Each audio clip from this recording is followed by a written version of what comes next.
right. Hello, hello. Welcome, Lindsey. Thanks so much for having me. Yeah, I am stoked you are here. Welcome to the Social Video Playbook. And to everybody that is tuning in with us, I'm Elizabeth, Head of Growth at Viral Moment, host, clearly, of the Social Video Playbook. This is our space for the next 15 minutes. I can't say that it's ever accurately on 15-minute mark, but we like to try. We're going to talk about all things social video, all the yays, all the nays. We want to give you fast insights from real leaders in the space that are joining us to help build the ultimate social video playbook. So at the very end of our season in the fall, you'll end up with a giant compilation of all these amazing insights into how social video is and is not working. So you can just speed up the process of growing your brand, growing your company, growing yourself. If you want to go ahead and go down that route, I highly encourage you to do nothing like now to snag your future. But with me today to answer all these amazing questions is Lindsey Gamble. Lindsey, tell everyone about yourself. Yeah, thanks again for having me. Yeah. I consult, I create content, I speak about the creator economy, influence marketing, social media. So I've been on the solo route for, I think, about 9 months now. But previously, I used to work for an influence marketing platform called Later, formerly known as Maverick, and was there for 5 years and 8 months and some change. And that's where I really built a lot of my knowledge around helping brands work with social media influencers. And of course, video, long form video, short form video, it's a big part of influencer marketing. Yeah, you have quite an influencer and creator economy marketing background. So I'm so stoked for the insights that you're about to drop on us. I know we're gonna be fire.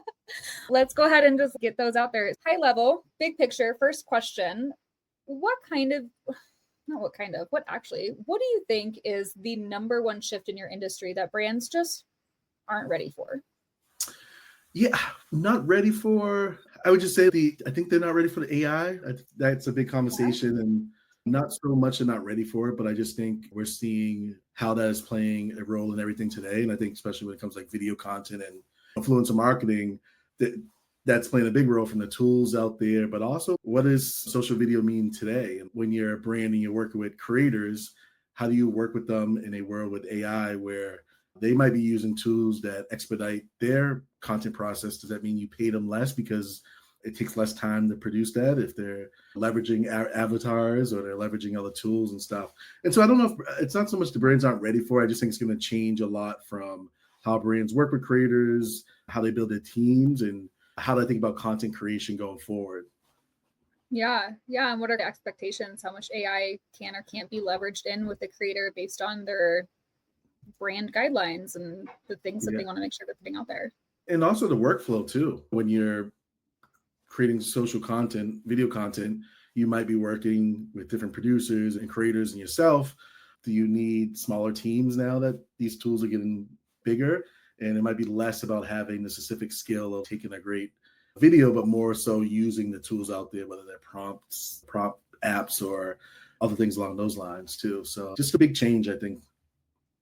Yeah, and it's evolved really fast, which actually kind of leads us into our next question, which is how is social video changing the way that you've seen brands make decisions? Historically, you've done this for a while, right? There was just Twitter at some point in life. Yeah. Now we've got TikTok. How have you seen that social videos change the way that brands make decisions?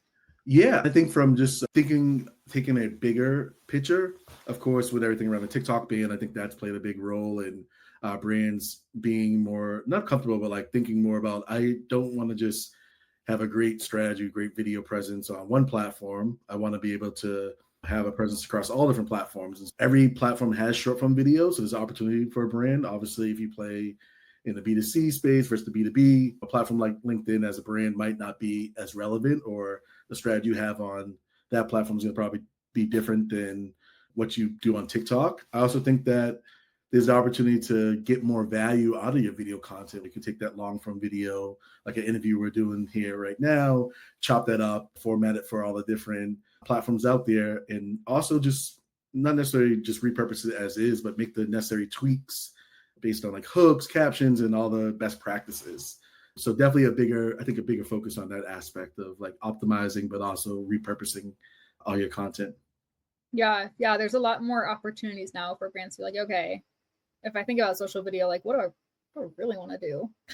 Yeah. And how like what you start with on TikTok is different from Instagram versus LinkedIn or X based on the audience and community and how they react to that particular comment, that content, but also like video content in general. They're all different experiences. Yeah. And catering to each one is a lot of decisions, a lot of different audiences, a lot of editing. It's a lot of Yeah. editing. Yeah. And then the algorithms are different too, right? So Yeah. there's a lot to factor in.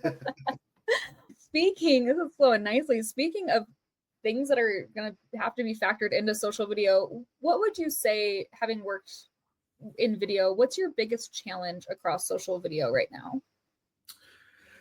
There's just this, I think it's a balance of, or there's a lot of video content out there, right?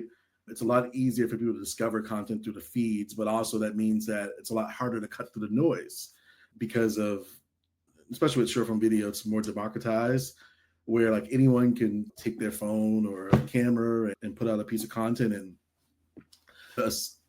essentially go viral or get in front of people. And because that democratization, it means that you have to be better at producing video, especially in the short form nature. So I think there's like an art and a science of it, which can be great for some brands and some creators, but also a challenge for others.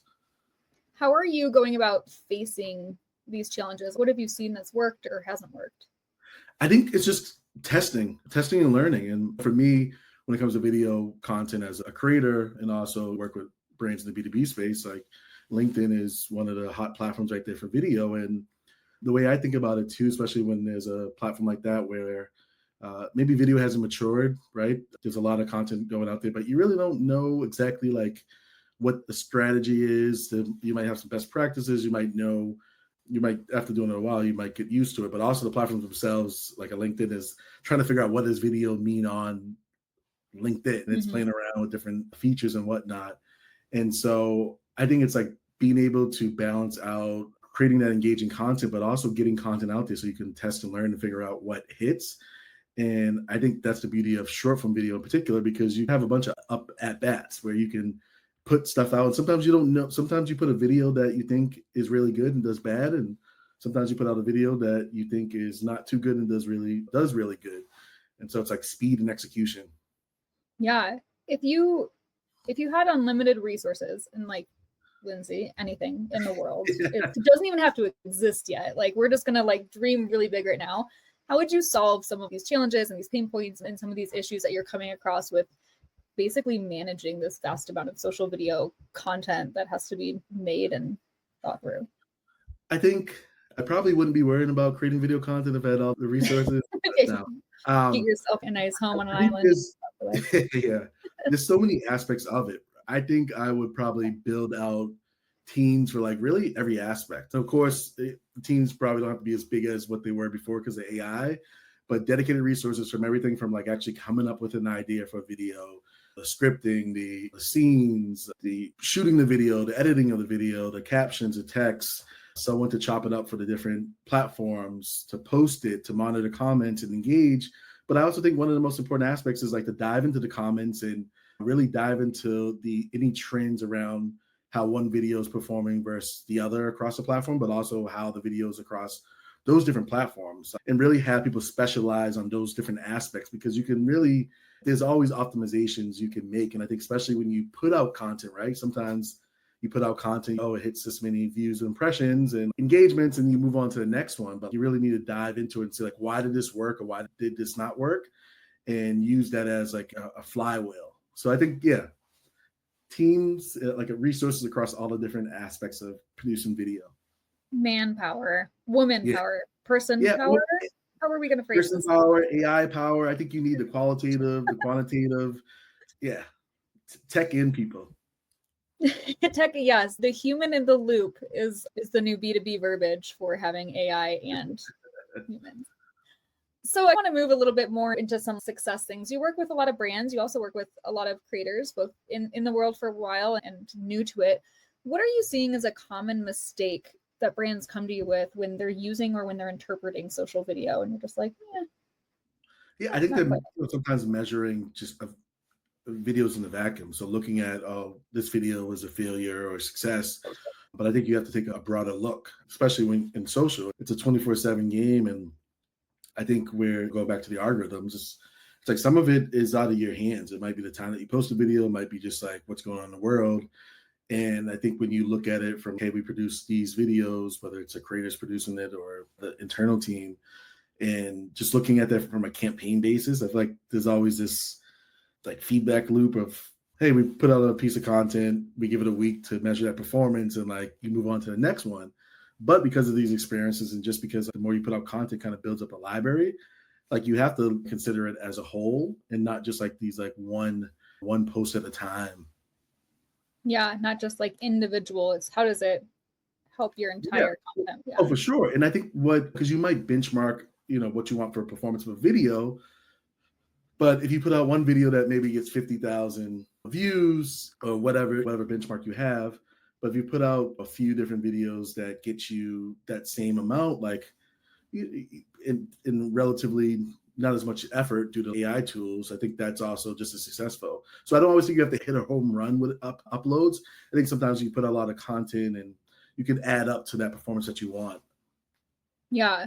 We answered the second question of what is the most important thing that brands should actually be measuring. But is there like other things that you tell brands like, hey, like in this campaign, let's really look at these things that are the most successful? Yeah. Things like watch time, right? Based on the platforms of what they have there is like, how deep does someone make it into a video? If you're finding that people aren't thoroughly watching a certain amount of time and you have a CTA or there's a messaging that you really want to get across, move that up so that based on the watch time or how people are consuming those videos next time, like you're going to at least get that most important part out of the way. So like things like that. And you said, what are they not measuring or what?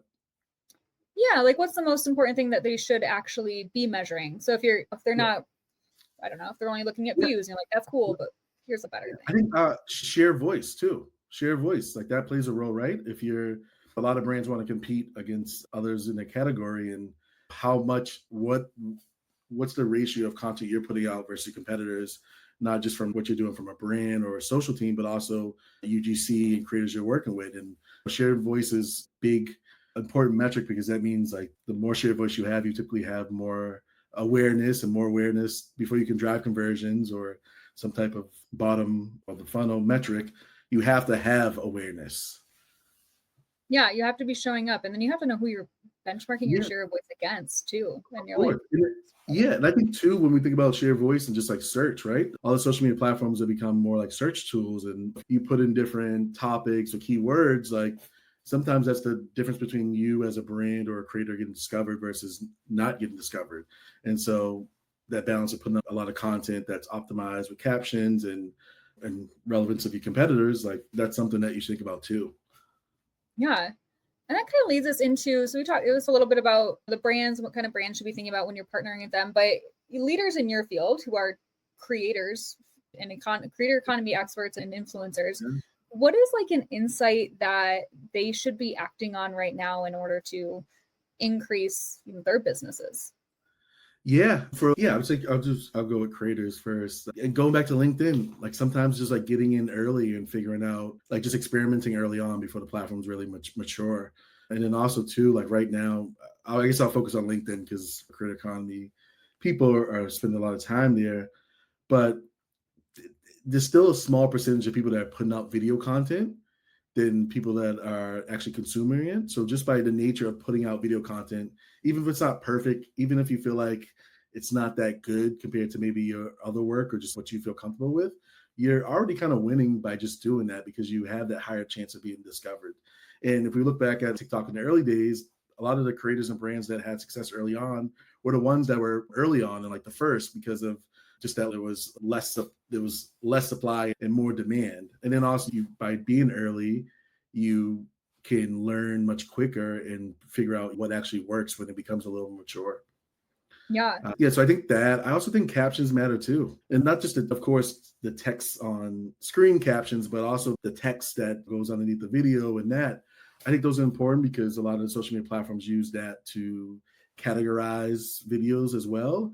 But I also think that's the reason why it's also important, is that not everyone likes to consume video content. Video is pretty popular, but sometimes I think, especially in the B2B space, a really good caption can be an alternative for someone that says, hey, I like this creator, I like this brand, But I don't want to watch talking head style videos all day or AI generated videos or just these videos that are in your face. By making sure that you're not forgetting about the caption, that's one way to cater to people that prefer that format or text as opposed to video.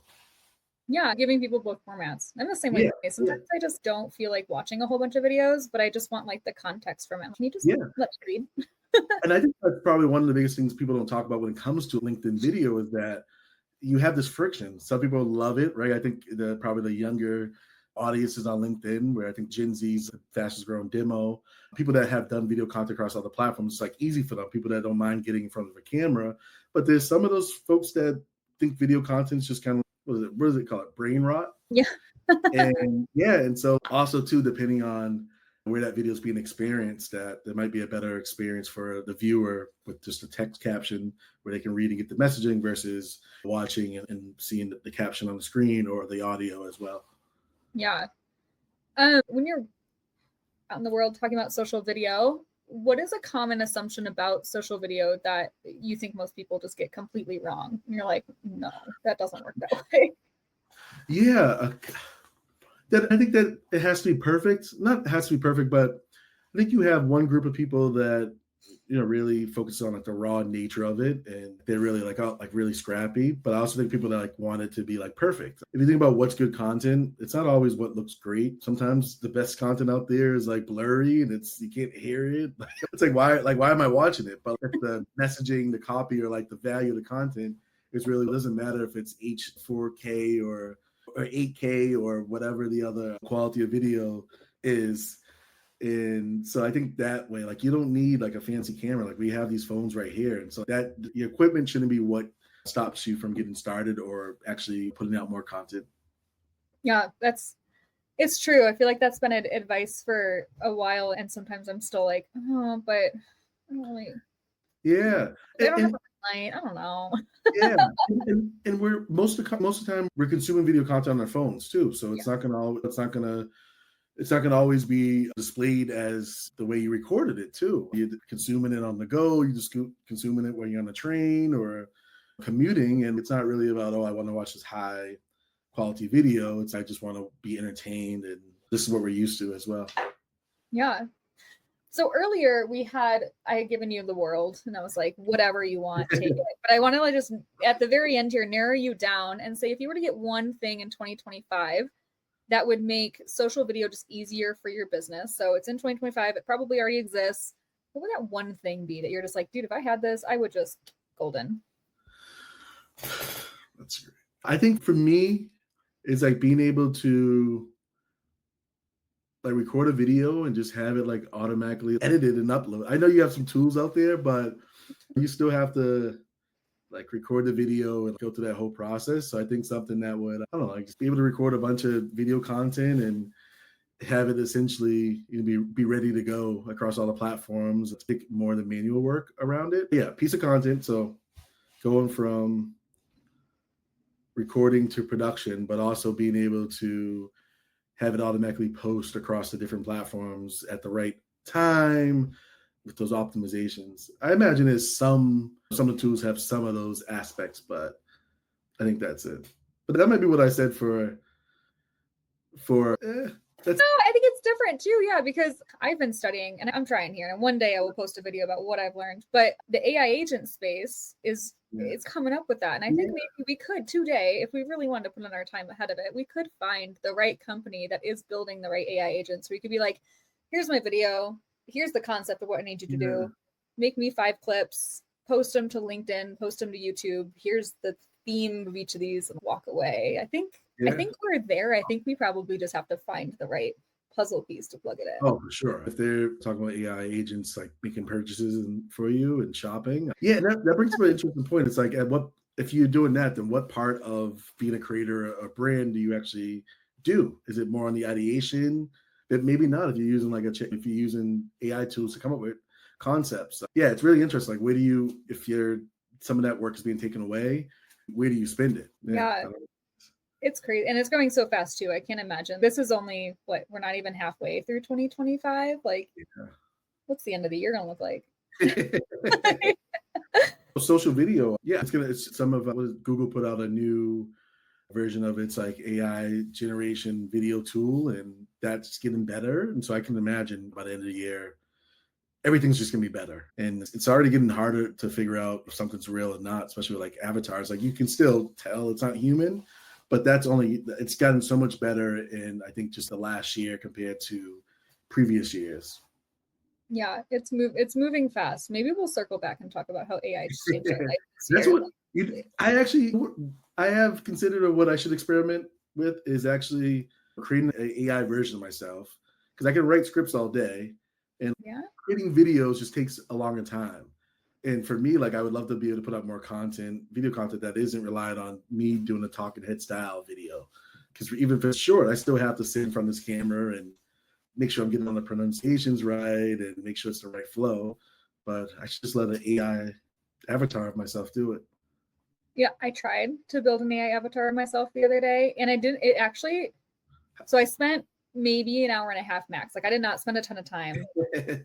And it actually worked. And it uses your voice. It was like creepy. I was weird. I think I had 2 noses and 6 fingers. Like I had all the weird little AI stuff that if somebody really wanted to commit to it, they probably could have solved in like 2 days. Yeah. But it exists. Yeah. And there's been a couple of companies that have come out now, like the CEOs just do their quarterly earnings reports with, I think actually Zoom with the avatars, and I forget the other company. It was just this week. And it's just like interesting as a viewer, consumer, like, how do you feel about that? Like, it's like, this person isn't here. Like, this person's delivering a video, whether it's live or recorded, but that's not actually them. Do I care that it's not them? I don't know. I guess you leave it up to the consumer. Yeah, we'll see. I'm interested to see how the market kind of shakes that out and what people say. Yeah. Maybe just more labels or people being able to filter out content that's made with AI versus actually like human verified content. Yeah, could be nice. Yeah. This has been super interesting. I think we have a lot of like future talks we have to have, Lindsey. But is there any bonus time? Is there any lessons that you've learned from navigating the space that you're in that you want to share with people that you wish more people understood? Just ending on a big point of advice. Yeah, I think it's just like being open to changes. I think especially in like social and video, just the digital world, like everything is changing. I joined like the social media space professionally in 2017. So not that long ago, but I think about back then, Twitter is still big. I think maybe Musically was around for TikTok. I can't remember when it actually kicked off. But if you fast forward to now, it's so different. Like video content was still, with the exception of YouTube, was still rare, and it wasn't across every platform. And I think that's going to be changing even more, like with AI and just like the formats. And I think as someone that's producing content, videos, particularly, like it's going to all change, and you have to be able to do what you're doing now that's working, but also being able to like dip into different areas to see what might be next or what opportunities might exist, because it's going to change. It's going to change no matter what you want. And AI is going to play a big role in that. Yeah, that's great. Flexibility is key. Lindsey drops some amazing stuff on LinkedIn. Follow him, learn more. And yeah, thank you so much for your time. I really appreciate it. Thank you. This was awesome. Yeah, we'll chat again soon. Have a good one. Take care.